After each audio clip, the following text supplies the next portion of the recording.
The efforts to whitewash the responsibility for rogue surgeons like Yasser Jabber and Ian Patterson highlight systemic issues in the NHS's handling of accountability, and it shouldn't come as any great surprise. Both cases exemplify the culture of denial and deflection prevalent in NHS institutions, prioritising institutional reputation over patient welfare.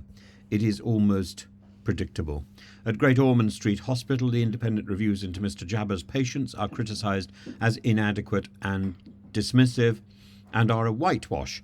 Reports based solely on incomplete or flawed medical records without consulting patients or families inevitably fail to capture the depth of harm that was experienced, and the grading of lifelong physical and psychological damage as moderate or mild despite evidence of amputations, chronic pain, profound trauma, reeks of institutional self-preservation rather than the earnest pursuit of justice and truth.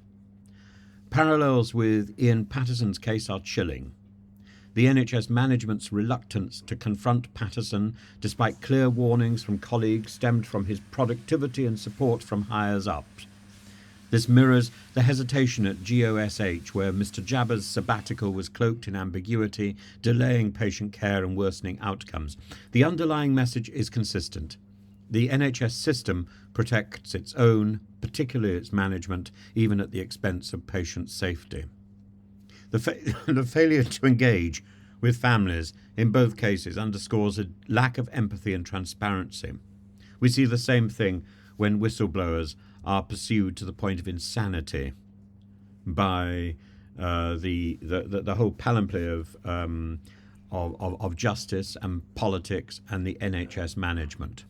For patients like Dean Starham and Claire Osborne, the reports amount to a final insult, dismissing their lived experiences and failing to acknowledge the profound impact on their children's lives.